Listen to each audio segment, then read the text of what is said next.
as dúvidas e o anseio, pelo menos dos homens. Todo mundo quer saber quando que começa, como que é, o que faz, o que não faz, sabe? Está muito latente, eu acho que a gente precisa aprofundar ainda mais sobre isso.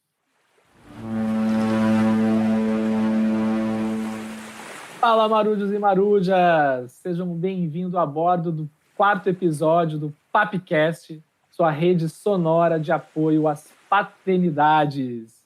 E é uma grande honra estar aqui novamente com o Marinho, da agência Dindom, produzindo o 4º episódio do Papcast.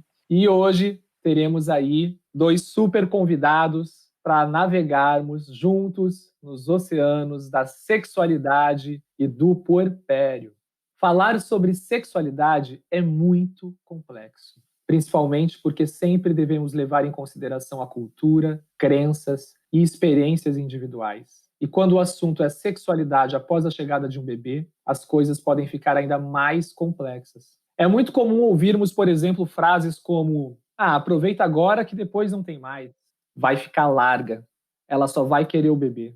Se você gosta de sexo, não tenha filhos. Entre outras. Isso é muito comum por aí, mas na real o que acontece? Sexualidade é sinônimo de sexo? Será que existe mesmo um declínio na libido da mulher? Quais são as transformações fisiológicas, psicológicas, sociais? O que muda? Por quê? O que fazer? Se essas perguntas fazem sentido para você, então bora navegar juntos nesse oceano, que é sim desafiador, mas que também pode nos trazer grandes oportunidades para ampliarmos nossa compreensão sobre sexualidade, tanto em relação às nossas parceiras ou parceiros, mas principalmente sobre o que é sexualidade para nós homens, para nós pais. Sejam bem-vindos, Cláudio Serva e Maíra, bem-vindos a bordo do Papcast. É uma grande honra estar aqui com vocês, um grande orgulho ter vocês aqui nesse projeto de vida que estar levando cada vez mais conhecimento e levar uma rede de apoio aqui no Papcast, uma rede de apoio sonora para homens de todo o Brasil, homens que realmente estão em busca de ocupar esse lugar de cuidador, dentro de uma perspectiva de uma paternidade integral. Minha amiga Maíra, conte-nos tudo, não nos esconda nada. Quem é você a bordo do Papcast? Olá, meus queridos, que delícia estar aqui com vocês, falando desse assunto tão importante, né? Esse assunto que eu acho que devia ser ensinado nas salas de aula, nas escolas, desde sempre, né? Eu sou a Maíra Duarte, sou doula, sou educadora perinatal, sou terapeuta Ayurveda, sou mãe do Miguel, de 14 anos, do Benjamin, de 11 anos, do Vital, que é um bebê que esteve com a gente até metade da minha 3ª gestação, e da Luna, que vai fazer 2 anos daqui a um mês. Então tem uma história aí de puerpérios para poder contar, né? Puerpérios colecionados aí. Tem uma galera aí então, né, Maíra, na tua casa? Tem uma galerinha. Poxa, eu fico muito, muito feliz de ter você aqui.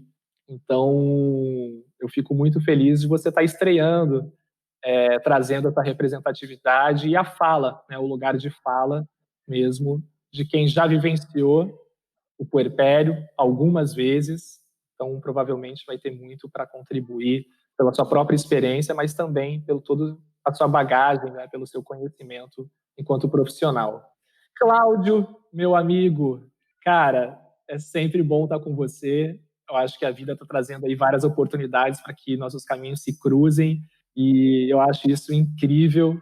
Seja bem-vindo a bordo do Papcast. Conte aí para a marujada, para os marujos e marujas que estão nos ouvindo, quem que é você, meu amigo? Legal, Thiago. Obrigado pelo convite. Parabéns aí por mais esse braço aí de expansão aí do teu trabalho, que é tão fundamental, né? Tão necessário para os homens, falar com os homens. E é um desafio se conectar aí com os homens, né? Porque são mesmo silenciosos e fechados, né? Mas a gente vai ali, água mole e pedra dura, e os marujos vão embarcando, né? E eu sou Cláudio Serva, fundador do Prazer Ele, que é uma iniciativa que tem a missão de falar de masculinidade saudável, falar de reconstrução, reeducação dos homens e muito pela sexualidade positiva, né? Pelo entendimento da sexualidade. Então, e aí? Vamos embarcar nesse navio. Bom, falar sobre sexualidade né, como eu já disse, traz à tona aí muitos tabus, e conversando com centenas de homens, tanto nos grupos de WhatsApp quanto nos grupos presenciais, e olhando também para a minha própria experiência, acredito que a sexualidade, sexo e tudo que envolve, na verdade, essas dinâmicas, podem ser aí um dos principais gatilhos de conflitos e de desalinhamentos dos casais após a chegada dos filhos. Para mim foi, e depois gostaria de saber, inclusive, como que foi a experiência de vocês, como está sendo, talvez, a experiência de vocês. E olhando um pouco, aí a Yara está com 4 anos, principalmente para os 2 primeiros anos após a chegada dela, eu me recordo que em diversos momentos me faltou muito repertório para lidar justamente com o que minha parceira me trazia. Em vários aspectos, mas em relação à sexualidade foi uma das coisas que mais me pegou.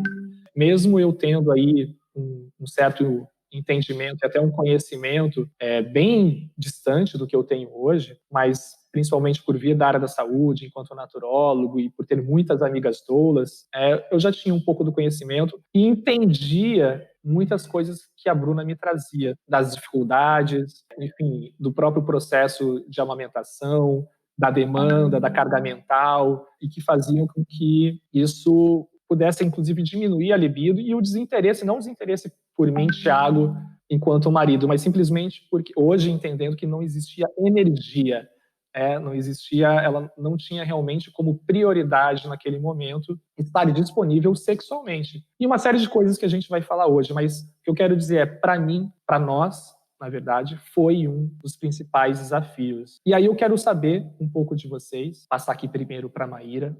Maíra, né, você tem aí uma galera já passou por alguns puerpérios. Como que foi essa experiência em relação à sexualidade, puerpério e as relações, né, quando a gente está falando aí sobre sexo, sobre sexualidade. E aí depois eu até quero trazer aqui uma pergunta um pouco mais ampla, depois que a gente falar um pouco dessas experiências, porque parece que a gente está falando sexualidade é igual a sexo, e eu acho que a gente precisa desmistificar isso também. Mas o que você pode falar para a gente, minha amiga? Então, como foram várias experiências, né? Em cada experiência foi de um jeito, assim. E eu sinto que eu e o Gil, a gente foi se aprofundando nisso, né? A primeira experiência, que quase 15 anos atrás, né? A gente muito novo, ele com 21, eu com 28, era tudo... A gente estava tateando tudo pela primeira vez, né? Mas foi muito lindo, porque eu percebi que ele ficou muito atento, sabe, a algumas coisas. Ele trouxe algumas coisas para mim que me ajudaram a perceber, assim, o que era esse estar mais aberta, o que era esse estar mais fechada. Tinha coisas que eu não entendia do que eu sentia, e ele é muito sensível, e a gente foi percebendo, assim. Mas o que eu tenho estudado a respeito disso é que a mulher, quando ela engravida, ela muda, o corpo dela muda totalmente. Então, existe uma coisa biológica aí envolvida, né? A muscularidade da mulher muda totalmente. Então, a gente que leva aquela vida autônoma, né? A gente se musculariza para ir para o mundo, para trabalhar, para fazer as coisas. Quando a gente engravida, os hormônios que tomam conta do corpo da mulher são hormônios de flexibilidade, de porosidade, de abertura de espaço. E esses hormônios vão deixando a musculatura da mulher mais solta, vai conectando a mulher mais com musculatura mais lisa, não voluntária, com o campo límbico, o sistema límbico da mulher, que não é tão racional, que é mais visceral, para ela poder parir. O parto, ele é muito límbico, né? O útero tem aquela musculatura que faz o que tem que fazer sem a gente controlar, né? E aí, depois do parto, a gente fica totalmente gelatinosa, porosa e aberta para existir a fusão com aquele bebê. A gente precisa estar assim. Então, isso é biológico por conta dessa fusão que precisa acontecer e que acontece, né? E aí, o que acontece? De repente, tem um homem que está indo lá para o mundo, que está se muscularizando para poder dar conta, ainda mais com tudo o que se espera num homem, né, dentro da sociedade que a gente vive, que tem um filho, uma mulher em casa, é sair, dar conta, prover, trazer a caça, né?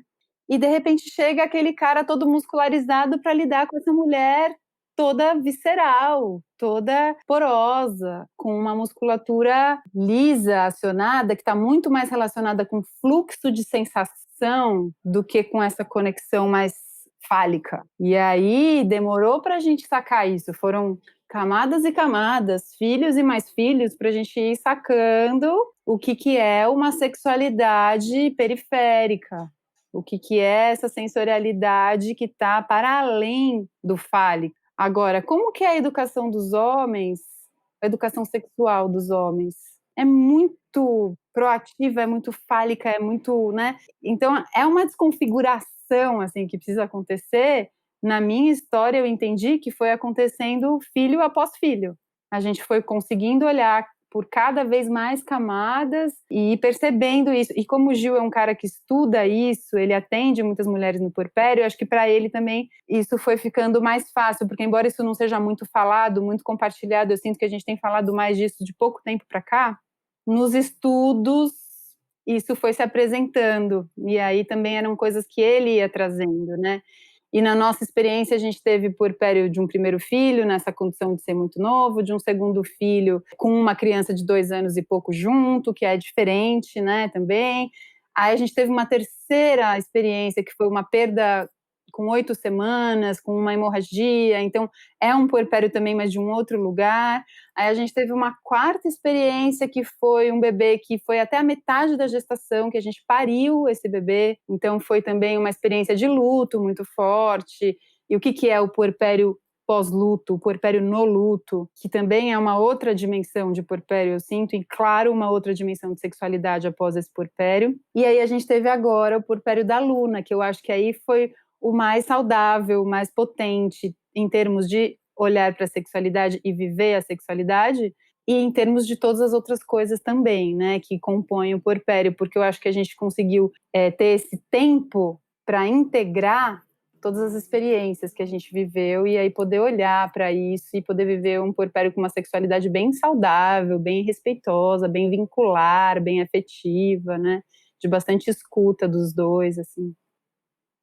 Muito bom. Me chama muito a atenção você falando um pouco do Gil, pelo fato de ele trabalhar com isso também, de ouvir outras mulheres, e só reforça para mim o quanto o conhecimento é importante, né, por parte dos homens. Eu acho que é por isso que nós estamos aqui, para também levar esse tipo de conhecimento. Costumo falar, inclusive, que para nós homens, justamente por termos aí um afastamento da capacidade de sermos empáticos, entendendo que empatia está totalmente ligado a sentimentos, a emoções, e que para ser empático existe aí um pressuposto que nós temos que saber reconhecer e nomear esses sentimentos para, consequentemente, reconhecer também o sentimento dos outros. Talvez o conhecimento seja aí uma das principais pontes para que nós homens consigamos ser mais empáticos. E aí a gente está falando de um cenário de gestação onde nós nunca estivemos, não temos uma cultura, vamos dizer assim, onde o homem é ativo, é participativo e tem conhecimento principalmente sobre o que é uma gestação, sobre o que é o parto, sobre puerpério mesmo, muito menos. Muitos homens descobrem, ouvem pela primeira vez a palavra puerpério no puerpério, esse foi meu caso, por exemplo, e isso, essa falta de conhecimento, no meu entendimento, faz justamente com que o cara não saiba lidar com tudo isso, com todas essas transformações, com todos esses desafios. Inclusive, uma das pesquisas que eu fiz recentemente, eu fiz uma pergunta para os homens sobre quais são os principais desafios que eles encontram após a chegada dos filhos, e cerca de, se eu não me engano, 48% dos homens relatou que o principal desafio é a volta da sexualidade e a frequência, né? A volta da relação sexual e a frequência também da relação sexual. E aí, Cláudio, meu amigo, há uns meses atrás, eu li um relato da Mari, da sua parceira, falando do primeiro orgasmo dela e falando assim, descrevendo como que foi essa relação, e na mesma hora eu fiquei preso, obviamente, no seu lugar. E falei, cara, que orgulho que eu tenho do meu amigo. Que bom que eu sou amigo dele, que bom que eu tenho o Cláudio próximo para a gente conversar sobre isso. E aquele depoimento dela, acho que reverberou para milhares de pessoas, e eu costumo compartilhar, inclusive, com os homens, justamente porque me trouxe a sensação e o entendimento de que realmente é necessário conhecimento por parte do parceiro, sensibilidade por parte do parceiro e principalmente um vínculo seguro desse casal para que esses temas, para que essas dúvidas e qualquer coisa que seja relacionado ao casal, principalmente aqui sobre sexualidade, possa ser debatido, tenha espaço para ser debatido de uma forma natural, e isso pode impactar de uma forma positiva no momento da relação sexual. O que você tem para falar da gente, assim, como que foi, como que está sendo essa experiência, né? Conte-nos tudo, mano. Primeiro, Maíra, fico muito tocado assim com o teu relato, né? Que você vê com tanta trajetória, né? Tanta experiência, tanto aprofundamento. Eu imagino você e Gil, eu conheço o Gil, companheiro de Maíra, fiz inclusive já algum atendimento ayurvédico com ele, é um homem muito assim sensível, um cara que está aí também para somar nessa nova percepção dessas masculinidades, né? E, cara, assim, a gente se observa muito, então, assim, tanto o trabalho, né, do Prazerelli, meu, quanto da Prazerella, da minha companheira da Mari, assim, a gente traz a gente compartilha muito coisas que a gente vive, coisas que a gente experimenta no próprio corpo, coisas que a gente experimentou ao longo da vida, né? A gente se encontrou, eu já com 45, já tinha vivido um casamento longo, não tinha filhos, Mari também já tinha vivido um monte de coisas, eu trabalhei com 30 e poucos anos quando a gente se conheceu, então assim, a gente teve a oportunidade de viver a individualidade e se encontra no momento em que a gente pode trocar de um outro lugar, né? E aí compartilhamos essas experiências. E quando Mari, né, engravida e vai gestar essa criança, hoje eu sou pai de Maria Luísa, hoje está na gravação aqui, está com 1 e 8. Então a gente foi se observando muito, foi observando o corpo, né? Isso tudo que Maíra trouxe, da questão de como o corpo fica, como o corpo se transforma, assim, é algo do campo do magnífico, né? Eu acho que da natureza não tem expressão mais bonita do que, né, uma mulher gestar uma vida, né? Você vê essa vida sendo criada, e o que a gente percebe é isso, são os reforços das estruturas, dos comportamentos machistas oriundos dessa estrutura patriarcal misógina, né? Que se a gente já tem uma relação com uma qualidade nem tão boa, em geral ruim, dos casais, né? Isso a gente vê na prática no dia a dia, né? O tamanho, a quantidade de vício em pornografia, a quantidade de objetificação das mulheres, do corpo feminino, né, essa necessidade que os homens têm de transarem como se fossem, né, cachorros no cio, e vários elementos que constroem essa sexualidade do homem, né, que ele acha que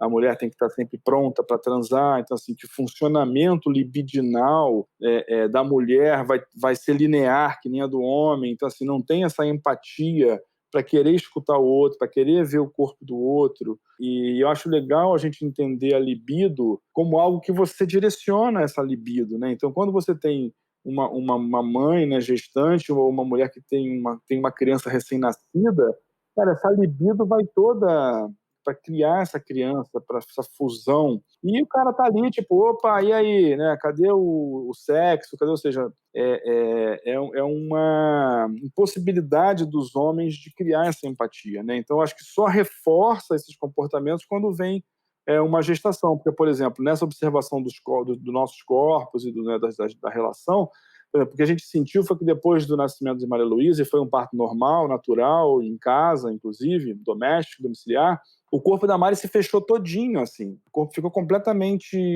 E falando especificamente do genital, o genital se fechou igual uma ostra, assim, uma coisa mesmo fechada e não lubrificada, ou seja, todos os hormônios estavam todos para a produção de leite, para outros fins, né, maiores, inclusive, né, para além da sexualidade. Mas quando a gente está aprisionado, né, nesse sexo genitalizado, falocêntrico, que depende de penetração e tudo isso, só piora, porque aí o descompasso, né, o casal, ele fica aí, realmente entra num descompasso muito grande, porque, claro, a mulher está ali, com todo esse relato que Maíra trouxe, né, toda ali, né, porosa, querendo uma coisa de um contato sensorial, assim, eu fiz muito carinho na Mari, muito toque, né, carinho levinho, toque na área do peito, assim, do peitoral, né, nada assim sexual, assim, e muitas vezes isso até gera um pouco de prazer, de tesão, mesmo naquele momento é possível, né, mas, cara, assim, para a gente pensar em sexo com penetração, né? E a gente vê uma cultura machista aí que fala o quê? Depois de, como é que é quarentena, né? 40 dias, pum, tá apto para transar. Cara, possível, sabe? E quando fala apto para transar, é apto para ser penetrada, né? Então isso... E aí quando a gente vai ver todo esse somatório, né, de violências obstétricas, de culturas machistas, do tal do ponto do marido, né, que gera tanta dor e tantos, né, problemas físicos, né, para as mulheres, e tratado de uma forma tão naturalizada, né, e desrespeitosa pelos homens, cara, em geral o que a gente vê é isso, é um aumento desse descompasso relacionado à sexualidade, ao sexo, né? E quando a gente fala, é legal trazer essa perspectiva também, a gente fala sempre disso, né? Da gente entender a sexualidade como algo da experimentação da individualidade, e o sexo a troca, e no sexo o respeito. Se eu não tenho um respeito comigo mesmo na exploratória da minha sexualidade, eu estou viciado em pornografia, eu estou lá sem conseguir controlar meus instintos, né? Vivendo de forma animalesca essa sexualidade, fica mais difícil, né, na hora de você ir para a troca com o outro, né? Fica uma disputa, fica um troço de que é muito ligado ao poder, eu acho, né? Que é isso, é um querendo consumir o outro, né? Não é... E eu acho que a gestação, para mim, foi ainda é até hoje um lugar de muita potência, né? Da gente somar as potências do casal, né? Vejo muito por aí. Muito bom. Você trouxe um ponto, uma palavra, na verdade, que eu acho que é um dos maiores mitos que existe, que é a quarentena. E ouvindo o próprio Alexandre Coimbra, que usando uma palavra do Cláudio, meu muso inspirador, eu até brinco com o Alexandre que eu não sou seguidor, eu sou perseguidor, porque ele lança livro, eu compro. Ele faz uma live, eu ouço. E ele dizendo justamente que a quarentena é mais uma construção machista, né, forjada no patriarcado, que diz que em 40 dias a mulher ela tem que estar apta e obrigatoriamente disponível para esse homem penetrá-la, literalmente, entendendo que dentro da nossa construção sexo é igual a penetração, ponto. Então, vamos antes de a gente ouvir só o relato, que nós temos um relato bem legal, mas eu queria só desmistificar um pouco isso, porque é um dos maiores tabus que a gente encontra, e o homem, quando ele entra nesse período, ele vai lá colocar no Google, e aparece já quarentena. Maíra, o que é quarentena? Para que serve a quarentena? Qual que é a relação da quarentena, a sexualidade? A mulher, ela está pronta para ter relações sexuais em 40 dias? Nossa, eu acho isso muito, muito violento mesmo, né? E é aquela coisa assim, o médico liberou. O médico, né? Aquela figura, o médico, liberou você Sim. a ser penetrada, né? Meu Deus! Não, e normalmente o médico ele fala quando está o pai, a mãe, né, o homem e a mulher, e o pai já fica como, né, amarradão, fechou, hoje à noite tem, e a mulher fica desesperada, fala, meu, por que você falou isso? Gente, isso é tão pessoal, né? Assim, eu sinto que está ligado muito com aquilo que a gente fala, qual que é a duração do puerpério? A duração do puerpério cada mulher sabe, e cada puerpério de cada mulher vai durar um tempo. Eu estava saindo do puerpério quando começou essa quarentena, voltei pro puerpério tudo de novo. Minha filha voltou a mamar como se fosse, né, uma recém-nascida, tá com a mãe aí o tempo todo no colo. Enfim, são transformações que a vida vai trazendo, que o corpo da mulher vai trazendo e que vão abrindo ou fechando ela para os novos ciclos, né? Eu sinto que a quarentena, ela é muito importante pensando nos cuidados que a mulher precisa receber. Esses 40 dias, a mulher precisa ser muito cuidada, muito cuidada. Pra vocês terem uma ideia, eu não desci a escada da minha casa antes desses 40 dias, a não ser para votar, porque, né, eu não queria corroborar, assim, com o que está acontecendo agora. Então, assim, para votar eu desci a escada, mas de resto, eu fiquei lá em cima, no meu quarto, e recebendo alimento, recebendo massagem, recebendo escalda-pés, recebendo pessoas que me acolhiam, que me ouviam quando eu queria falar, que ficavam em silêncio quando eu queria ficar em silêncio. Eu fui, assim, muito, muito zelada.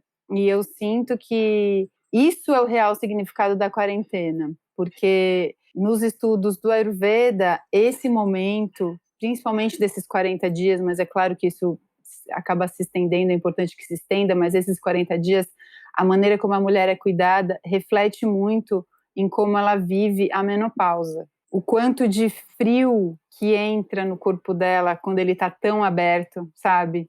Ou o quanto que a gente consegue poupar que esse frio chegue no útero dela, no sistema dela, sabe? E isso desequilibra muito quando a mulher não é cuidada. E eu já vivi, né, quarentenas e quarentenas, assim, umas mais cuidadas e outras menos, e pude perceber agora nessa da Luna que, assim, faz toda a diferença quando tem uma estrutura organizada para isso, né, e acho que eu tenho esse privilégio aqui de poder ter essa estrutura e de ter um companheiro que olhe para isso, né, que ficou, assim, cozinhando para mim o dia inteiro, que eu era uma esfomeada, ele cozinhava manhã, tarde e noite, me trazia coisas que eles sabiam que eram boas para mim, e eu fui ali me nutrindo daquele alimento, me nutrindo daquele amor dele, né, e podendo ficar na minha caverninha, digerindo tudo que eu tinha vivido naquele parto, sedimentando tudo que eu tinha vivido, elaborando, né, enfim, toda aquela experiência ultra mega power intensa que tinha acontecido.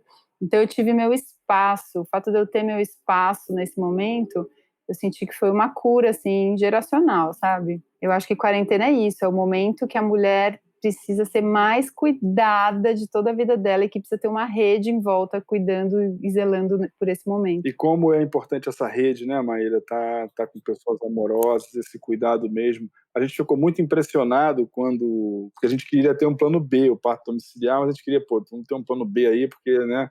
E aí fomos lá no hospital visitar para ter aquele plano B ali, caso aconteça alguma coisa que acabou não precisando. Mas, cara, a gente estava fazendo toda uma preparação, né, com a doula, que não foi a Maíra, foi a Jéssica, e Hypnobirthing, assim, entendendo todo aquele lugar, né, com tanto carinho, e fomos lá na tal da visita guiada no hospital do plano B. Cara, chegamos lá, aquilo parecia um shopping center, cara. E aí a moça falava assim, além dos valores e tudo, ela falava assim, não, mas quando nascer, vocês podem receber quantas pessoas quiserem no quarto, e esse documento aqui é para você autorizar a equipe de filmagem, não sei o que. Eu falei, o quê? Equipe? Não quero ninguém.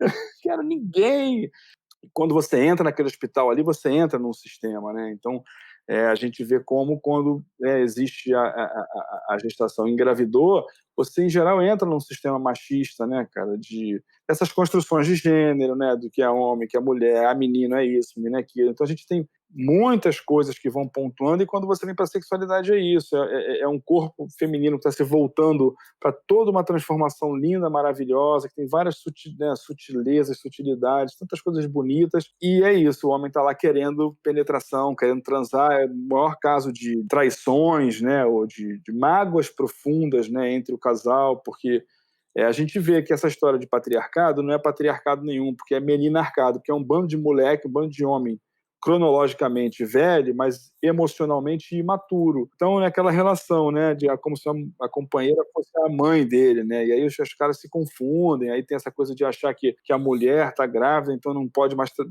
fazer sexo, não pode mais transar, né, então essa construção do que é sexo também, né, porque fazer sexo é penetrar. Então, assim, muitas coisas que precisam ser, de fato, né, desmistificadas, e, cara, que os homens aproveitarem. Quando a gente vê uma sociedade no Brasil, né, que tem 7 milhões de ausências, né, paternas aí em registros de nascimento, a gente vê como os homens estão perdendo a oportunidade de viverem também uma experiência tão maravilhosa. Porque eu me conectei tanto com a gestação da Mari que eu sinto que eu vivi um certo puerpério também masculino, assim, não sei se eu posso dizer isso, né, Maíra? Me corrija aí, por favor. Mas, assim, eu fiquei muito mexido emocionalmente, fiquei, assim, profundamente... revisitei minha criança, sabe, que eu fui, as coisas que iam acontecendo, os medos, sabe? Pô, tanta coisa que a gente tem de material, né, para crescer como ser humano frente à possibilidade de acompanhar uma gestação e o nascimento de uma criança, e aí a gente reforça a percepção de que os homens, de fato, precisam mudar, né, precisam mudar o jeito de ser, né. E talvez o puerpério seja aí uma grande oportunidade justamente para que a gente possa fazer tudo isso que você falou, né? De revisitar nossa biografia, de reconstruir conhecimentos e comportamentos. E falando sobre sexualidade, talvez seja uma das maiores oportunidades que a vida também nos dá, justamente para a gente ressignificar o que nós entendemos por sexo, por sexualidade. Pelo menos eu encaro assim, pelo menos para mim foi assim, está sendo assim, na verdade, porque é uma descoberta, Eu me lembro até hoje, acho que é uma frase que eu nunca mais vou me esquecer e uma das porradas mais fortes que eu levei, que com certeza mais me impulsionaram a refletir e a mudar de fato, foi quando, dentro de uma fase onde eu estava em busca de resgatar essa sexualidade dentro do nosso relacionamento, só que eu estava num tempo bem distante dela, ela imersa ainda no puerpério, vivenciando todo esse processo de transição existencial, de se reconhecer nesse corpo, com as novas demandas enquanto mulher, e, paralelamente a isso, eu não estava conseguindo ocupar também o meu lugar de pai, pelo menos dentro do que era, dentro das expectativas, tanto as minhas também, confesso, só um exemplo, eu não estava conseguindo ocupar o meu lugar de cuidador, e isso eu reconhecia, e também eu não conseguia sustentar algo que para a maior parte dos homens é uma afirmação das masculinidades, que é o provedor. E nisso tudo ainda não existia uma frequência e nem uma qualidade sexual, ainda mais se eu comparasse, que eu comparava com antes da chegada da Yara. Ou seja, eu não era pai, eu não era provedor e eu não tinha sexo. Que homem eu sou? Então, isso para mim foi muito forte. E dentro dessa minha experiência, inconsciente e conscientemente, eu comecei a pressionar ela, com piadinhas ou sugestões.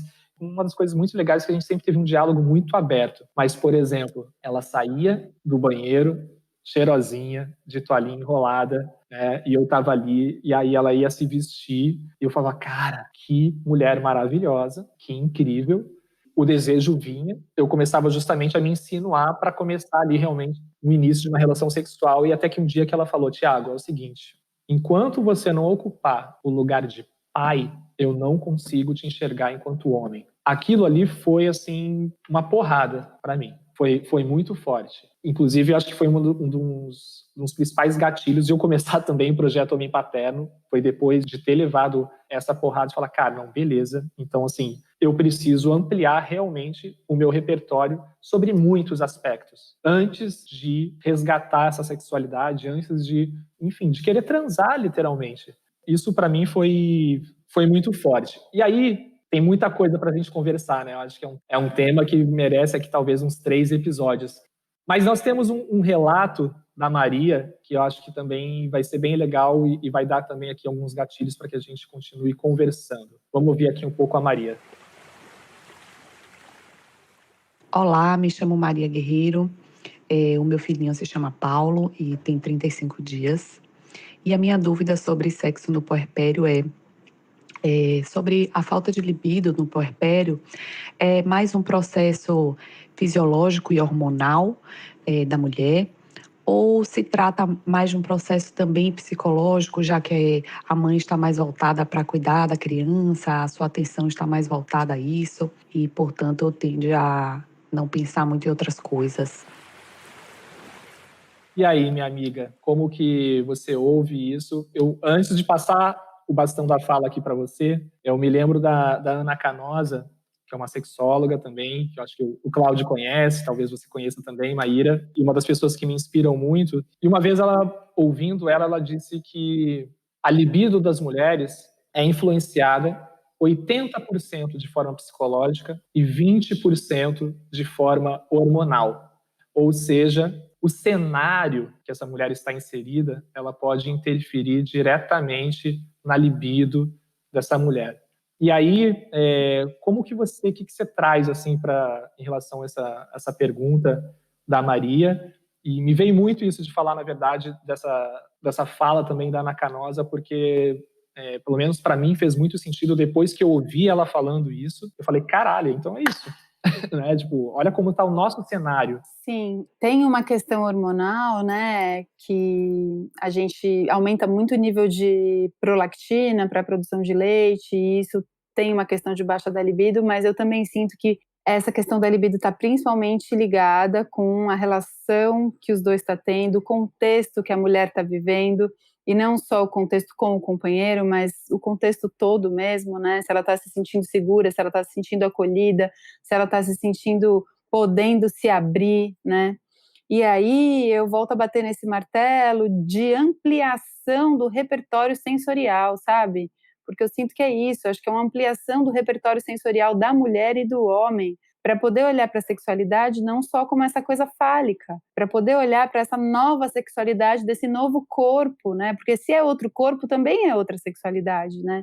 Então, às vezes, a mulher também acha que ela não está com libido porque ela não está com vontade de transar daquele jeito. Mas se chegar um cara ali do lado, fazendo um carinho, fazendo outras experiências, se ela se sentir confortável para se abrir, para se entregar nesse momento, pode ser uma coisa muito linda, de um vínculo muito mais profundo, inclusive. Então, eu não sinto que é uma restrição. O homem fala, putz, agora eu tenho que me segurar, não, me controlar, porque agora eu não posso mais expressar minha sexualidade. Não é. Agora eu tenho que me abrir, ampliar meu repertório para expressar minha sexualidade de outras maneiras e incluir isso no meu repertório sensorial, né? Total, cara. E é isso que você falou, né, Thiago? Traz essa referência muito do sexo dos homens, né?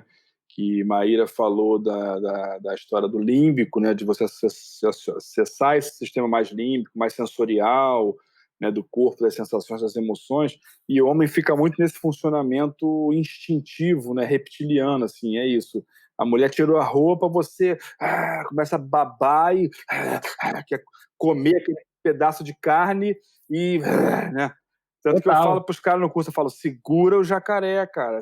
Segura o jacaré, mano. Respira, pô, respira fundo, né? Que é um jeito de você acessar o teu límbico um pouco mais ali e permitir com que isso aconteça, né? Isso é muito legal, um momento muito bom para aprofundar, né, cara, a relação do casal, amadurecer. Mas o homem precisa entender que ele vai ter que segurar a onda dele. Caso o teu instinto esteja muito assim, cara, tô precisando... Cara, se auto-manipula, sabe? Eu não gosto de usar... A gente evita usar masturbação, porque traz todo esse contexto de você usar pornografia para se masturbar. Mas se autoestimula, sabe? Vai tomar um banho com você mesmo. Você tá precisando sentir teu corpo? Vai tomar um banho com você mesmo, sabe?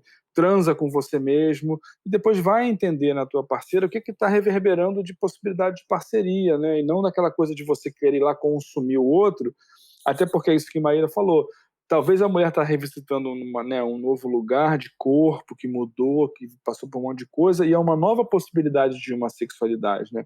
Quando a gente foi transar com penetração aqui, para Mari foi como se fosse reviver a perder a primeira vez, sabe? De transar, de sentir o corpo, como é que estava. Então, assim, um momento super bonito para você ressignificar, inclusive, a relação individual, né, com o sexo, que em geral as experiências nem sempre são tão boas na adolescência ali, ou quando acontecem, né? Então é isso aí.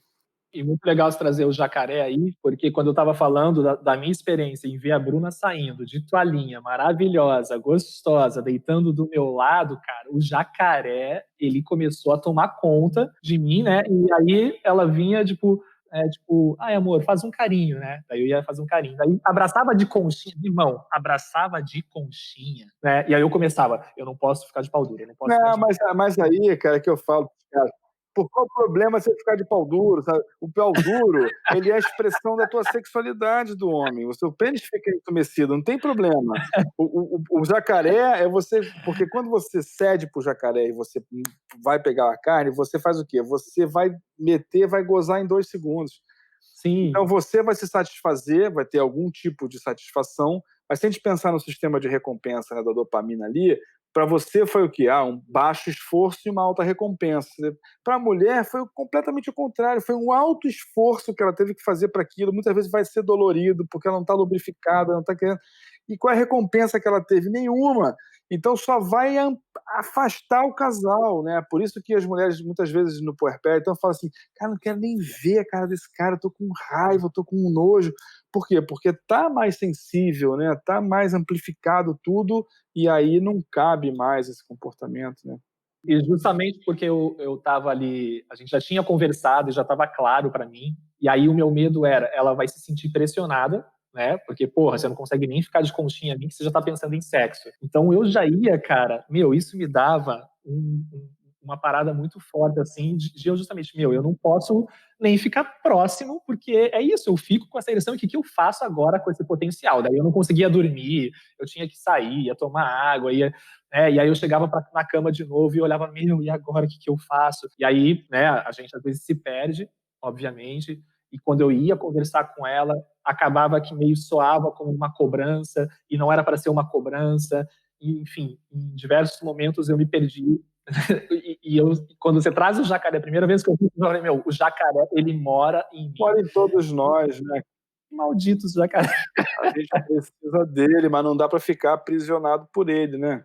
Exato. E aí, na construção machista, o que acontece? Vai lá o cara nessa hora e pula para, né, se dar o direito de ter uma amante ou de, né, uma profissional de sexo, e aí rompe os combinados que tem com a sua parceira, né? E aí dá uma mágoa profunda, a relação, em geral, se desgasta de um jeito que, infelizmente, aí naquele momento tão legal, né, de uma criança ali, e muda, cara, não tem jeito, né? A vida depois de filho é outro rolê, é um trisal, né?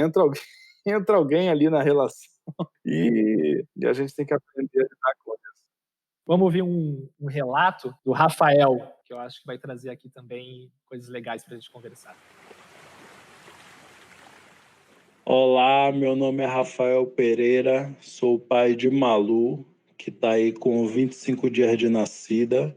Sobre sexo e puerpério, minha dúvida vai mais no sentido de como naturalizar o processo, para que essa fase não se torne um grande peso, uma cobrança. Seria mais no sentido de como naturalizar essas transições e não deixar essa etapa virar um cronograma a ser seguido. E para completar essa pergunta de Rafael, eu acho que seria mais até para Maíra a pergunta. Tem casais que voltaram a transar antes dos 40 dias também. Então, falando sobre cronograma, sobre uso da expressão quarentena, você acha até que essa expressão deveria ser modificada? Qual seria uma mudança saudável para esse retorno fluir de uma maneira mais positiva? Eu sinto que a mudança está mais em trabalhar a escuta. Eu acho que a expressão quarentena não está ligada nada com sexualidade. Não tem nenhum sentido relacionar a quarentena com sexualidade, porque a sexualidade ela é uma coisa muito, muito individual. E é isso, antes dos 40 dias eu conheço vários casais que transaram antes de 40 dias. E outros que foram transar depois de um ano, sei lá, com mais de um ano, né? Então eu sinto que tá ligado mais com essa coisa da escuta, sabe? O que é o afeto? O afeto é um estado de presença muscular, que a gente está diante da pessoa, que a gente legitima aquela pessoa. E a gente legitima nós mesmos também. E a partir dessa legitimação, a gente consegue encontrar um caminho dessa construção de vínculo baseada no afeto, né?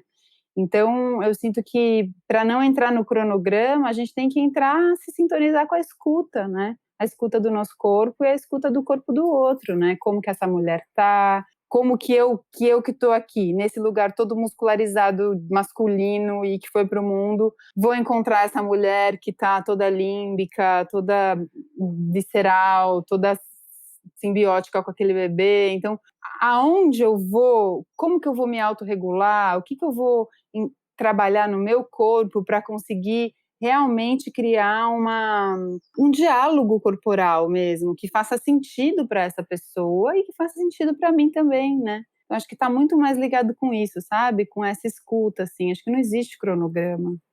E você traz essa questão da escuta, e eu acho que assim, a comunicação talvez seja a principal ferramenta, eu acho, para vivenciar tudo isso, né? De quanto é importante ter uma comunicação transparente, empática, assertiva, acolhedora.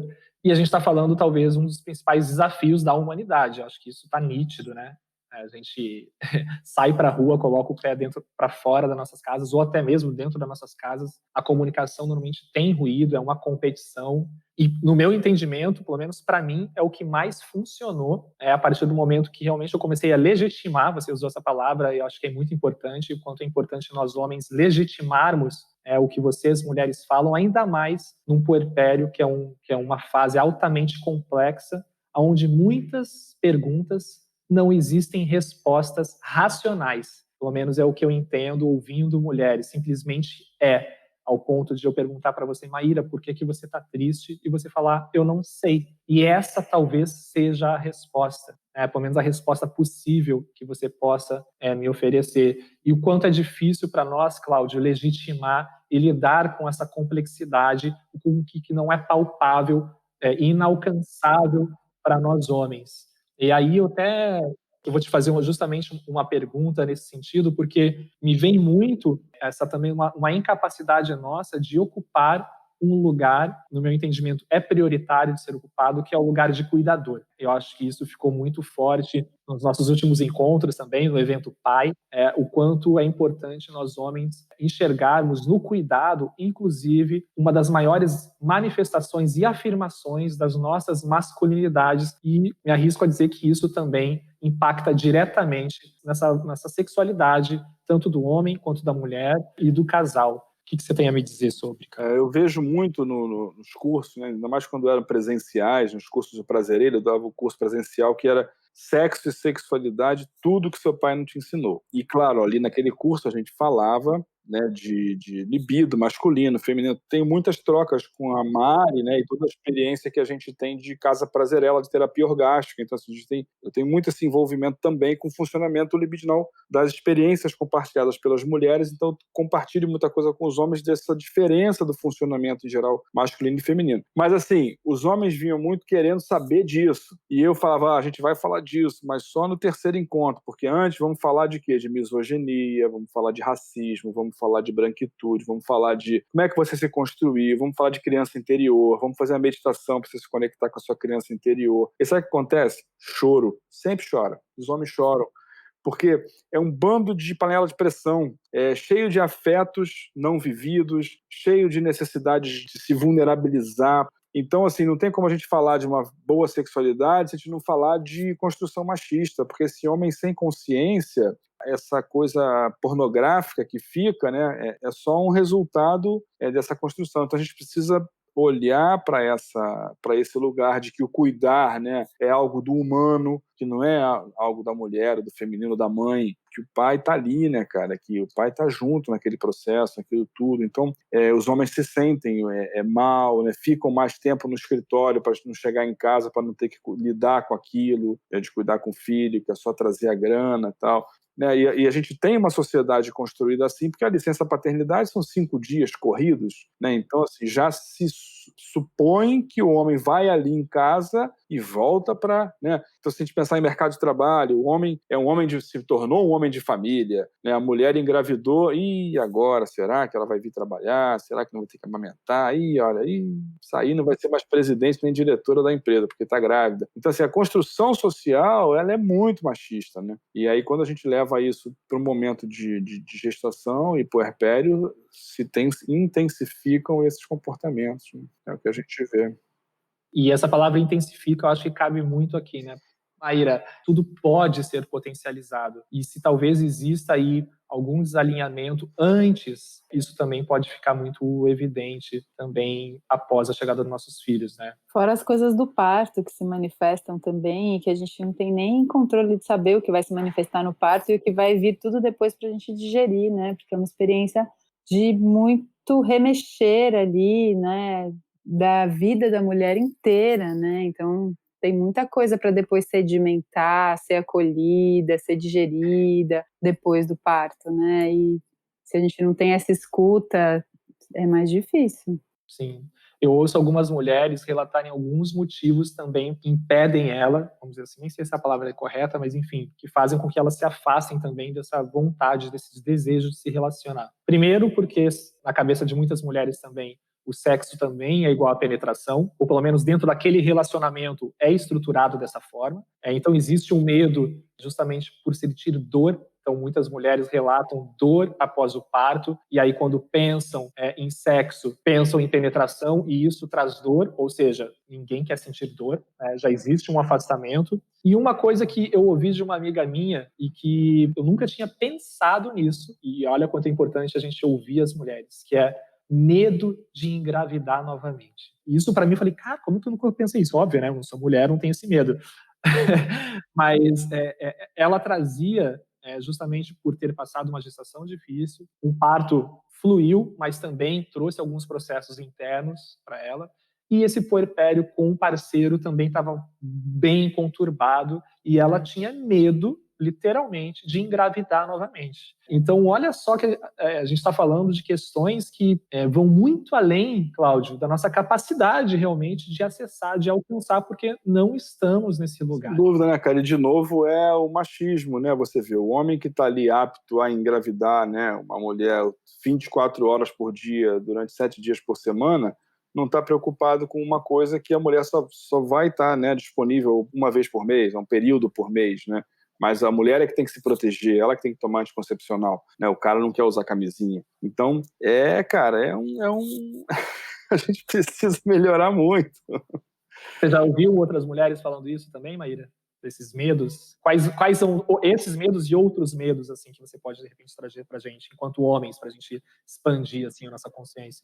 O medo de engravidar é um deles, assim, eu mesma já senti bastante, porque é isso, eu engravido muito fácil, já engravidei menstruada, já engravidei usando diafragma, eu engravido fácil. Então dá medo, né? Mesmo usando camisinha, eu não uso anticoncepcional, então isso é um medo mesmo que as mulheres relatam, e sim, geralmente é um medo muito mais das mulheres do que dos homens, né? É no corpo delas que vai acontecer aquilo, né? Tem essa coisa do medo de doer, e tem a coisa de, assim, medo do bebê acordar e eu não dormir. Se eu tenho um tempo, eu vou descansar, eu preciso aproveitar, porque depois o bebê vai acordar e eu não dormi, eu vou ter que amamentar ele, talvez durma, eu não. Então também tem muito isso, sabe, gente? Até adoraria ter um orgasminho agora, mas dormir é uma prioridade. Vai ser melhor, né? E essa percepção também, né, Tiago, que vem da psicanálise, assim, quando a gente pensa na construção do sujeito desejante, do objeto de desejo, é uma sociedade que, em geral, coloca a mulher no lugar de objeto do desejo, e o homem ele que é o sujeito desejante. Então, ele é que está ali para gozar, para ter prazer, e a mulher está ali para servir. Essa é a construção social que a gente tem machista.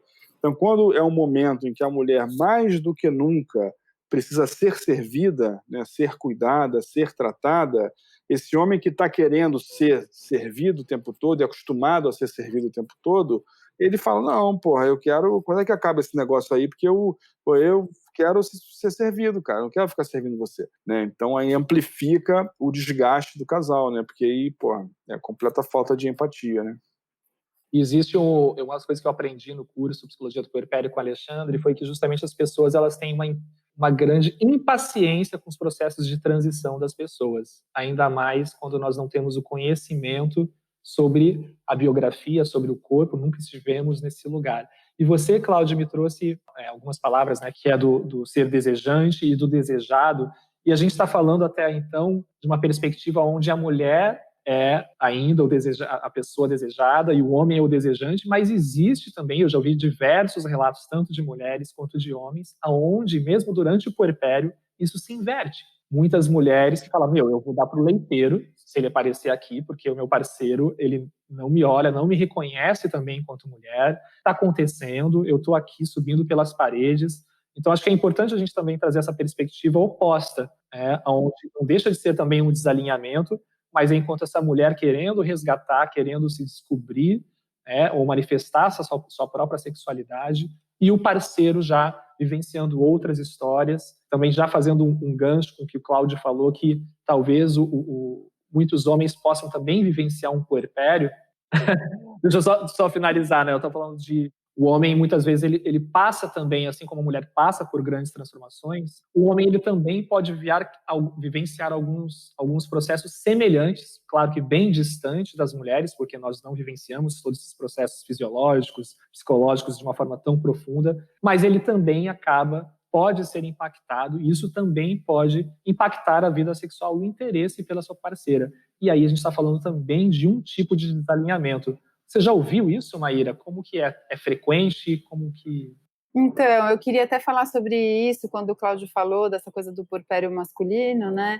Não sei exatamente se a gente usa essa palavra do homem viver o puerpério, mas eu acredito que sim, porque sabe que existem pesquisas que fazem com os homens a respeito de dosagem hormonal.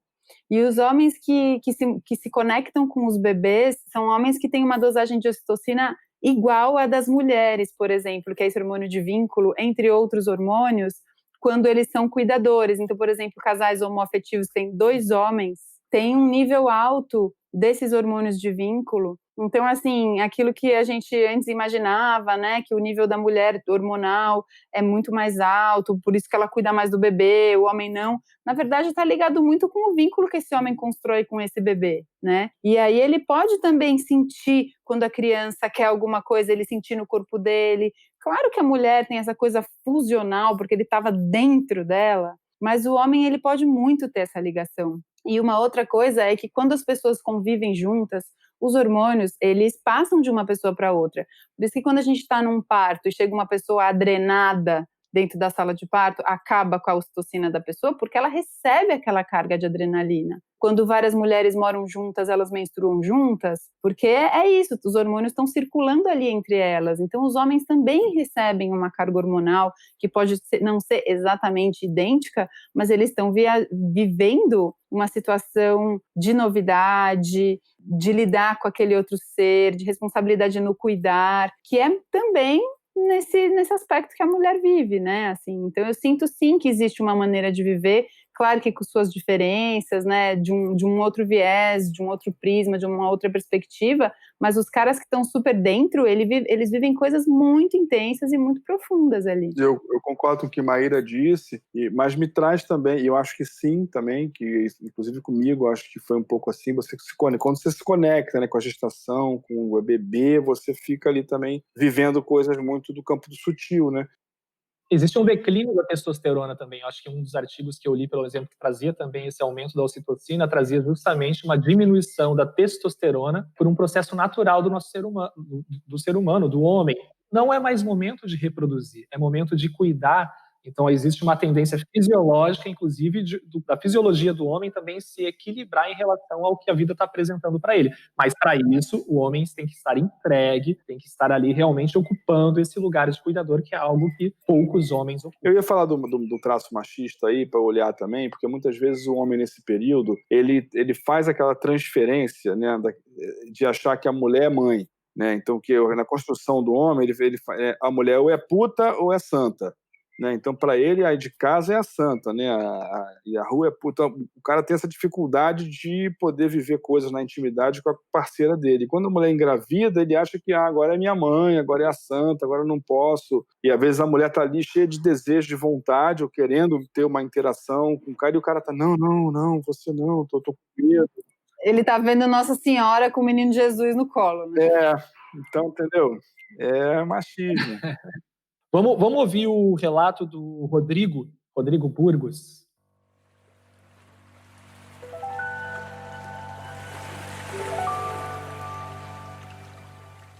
A gente está aqui, né, com Francisco com 6 meses quase, e com relação assim a sexo, né? Antes da gravidez foi uma coisa estupenda. Desde que o momento que a gente resolveu que queria que ela engravidasse, foi muito divertido. Curtimos pra caramba. E durante a gravidez também, libido em alta, rolando, quase todo dia transando, namorando e feliz da vida, até pouco antes dela parir, né? E depois do parto foi aquele processo, né, do corpo dela se recuperando. E era quase uma cirurgia, apesar de que foi bem tranquilo o parto dela, foi o parto normal, tomou pouco ponto, mas mesmo assim o corpo da mulher ali, né, o cóccix ficou muito dolorido e todo aquele movimento, né, para o bebê poder sair, poder nascer, gerou ali, tem que ter um período de cura. E os tais dos 40 dias, não é bem 40 dias, né, ela levou uns 50 dias. Ela falava, né, que a sensação dela é que voltou a ser virgem, praticamente. Ficou até um pouco de medo da gente voltar a transar. Enfim, também era um momento, assim, de muita exaustão física. A libido não estava tão alta. Mas, aos poucos, foi voltando e tal. E a gente se tratando bem, normalizou. E para mim, para o homem, ver o homem, né, assim, respeitar também esse tempo não é muito fácil, porque o meu corpo tá querendo transar o tempo todo, desde o início, e o dela não. Tô ali sentindo alta falta de sexo e ela não, totalmente dedicada ali à amamentação, à recuperação e tal. Os hormônios, né, atuando muito forte, mas é isso. Aí foi voltando aos poucos, aquele processo e tal, e ao mesmo tempo que sentia a falta do sexo, mas, com o guri em casa, com a criança, né, trazendo amor, alegria, muda a perspectiva, né, da relação com o sexo. Tem outros prazeres, outras coisas fenomenais de ter o neném em casa, de estar realizando aquilo ali, da paternidade e tal. Então, ao mesmo tempo que é um pouco sofrido de esperar, é muito tranquilo, né? E é isso, e passamos com muita naturalidade. Aí no início foi aquela coisa, a gente transou algumas vezes ali só para viabilizar a coisa voltar a acontecer mais normal, com muito cuidado, devagarzinho, sem enfiar tanto, né? Sem fazer aquela força toda, mais carinho, assim, uma vez, duas, três, até que a coisa foi voltando e voltou normal. Desse relato dele, me chama a atenção algumas coisas. Uma, quando ele traz a palavra normal. E aí eu queria que a gente falasse sobre, né, o que é o normal, baseado em quê, e normal, enfim, vamos falar um pouco sobre isso. Outra coisa que me chama muita atenção é a presença do filho em casa. E aí, olhando até para a minha história, eu me lembro que, assim, tá, amor, hoje, né, tá tudo tranquilo, a Yara dormiu, né, eu tô bem, a gente tá aqui, né, tá uma vibe legal, tá tudo massa. E aí, a gente começava nos beijinhos, nas carícias, daqui a pouco... Você tá ouvindo alguma coisa? Ah, não é nada, não. Daí você volta, né? Daqui a pouco... Ah, não é nada, não. Pô, na terceira vez, né? Cara, vamos dormir, né? Não tem mais o que fazer aqui, não tem mais essa, tipo, vamos aí. Então, vamos conversar um pouco sobre isso e, claro, se vocês quiserem trazer mais alguma coisa em relação ao relato dele, mas isso para mim ficou muito forte, assim, desse normal, o que é o normal e qual também, o que implica, né, a existência desse terceiro elemento, vamos dizer assim, na vida do casal. Vou começar aqui com a Maíra, o que você acha? Esses dias uma pessoa estava me falando que estava vendo a definição de puerpério, acho que no dicionário Oxford, e que falava assim que o puerpério é o tempo entre o parto, o tempo que leva para o corpo da mulher voltar ao normal. Então é o tempo entre o parto e o corpo da mulher voltar ao normal. E eu falei assim, hã? Como assim voltar ao normal, voltar ao que era antes? Não existe isso, o corpo não volta ao que era antes, porque o corpo ele passou por uma transformação, ele é um novo corpo, inclusive que pode estar muito mais potente, muito mais, com experiências muito mais ampliadas, não existe voltar ao que era antes, né? Então isso não é o puerpério, né? E não existe esse voltar ao normal, é uma outra coisa. Ele teve uma experiência bem fora da curva, ele transava todos os dias, pelo que eu pude entender, e depois de 50 e poucos dias eles já voltaram a ter relação de novo, né? Assim, foi bem cedo que eles voltaram, né? Perto das pessoas que eu atendo, foi bem cedo, assim. E, enfim, foi o jeito que ele viveu, que a esposa dele viveu, mas é isso, não existe voltar ao normal e não existe tempo certo, né? Existe o tempo de cada corpo ligado com cada momento, né? E é isso, quanto mais filhos você tem circulando pela casa, mais difícil mais criativo você tem que ser, e às vezes a frequência vai espaçando um pouco por conta disso também, mas também é isso, você cria mais opções, você é mais criativo, porque tem que ser, né? Com tanta criança circulando. E o tempo passa, né, cara? Você vai ver que, assim, as crianças crescem. Maria Luísa a minha vida sexual hoje com o Márcio, vocês falam assim, vocês são prazer ele, prazer ela, não sei o quê. 2 transalhões, né? Todo mundo... Aqui é um mês sem transar, aqui 2 meses, sabe? Vivendo um monte de processo, assim, terapia. Cara, às vezes não tem, sabe? Isso faz parte do amadurecimento do casal, isso faz parte do fluxo, né? Esse normal é voltar, muitas vezes, a um sexo com penetração e a um sexo que só satisfaz ao homem. E, assim, eu fui construído, né? Eu sou branco, hétero, cis, eu fui construído nessa sociedade e, cara, para mim, ainda as referências de penetração ainda é um sexo que é prazeroso para o homem, né?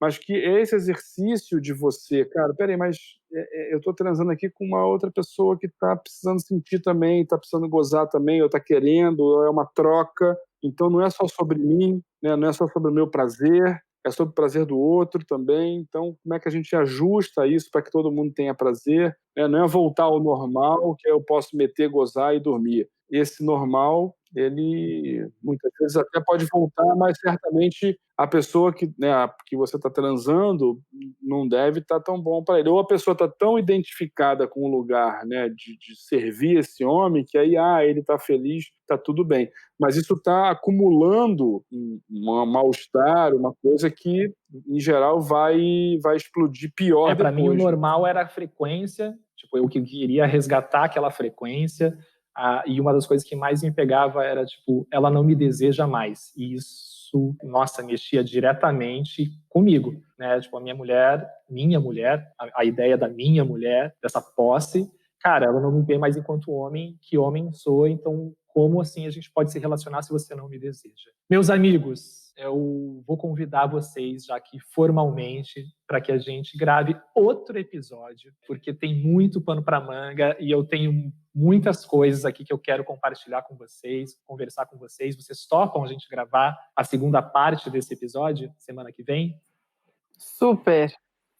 Bora, vamos. Então vamos finalizando esse programa de hoje. Estou vendo aqui Terra à Vista. Estamos chegando aqui ao final do nosso programa, do nosso Papcast, e quero agradecer muito a participação de vocês. Eu nem vou fazer uma grande despedida, porque a gente vai retornar semana que vem. Então, para os ouvintes que estão aqui junto com a gente, semana que vem tem mais sexualidade, tem mais puerpério junto com a Maíra, junto com o Cláudio, com o Marinho. Então, me despeço. Fiquem com a gente, porque vem muita coisa legal para a gente conversar. Então, se fortemente abraçados. E é isso, galera. Até a semana que vem, Maíra e Cláudio. Nem vamos nos despedir muito, tá? Valeu, tamo junto. Beijo em todos.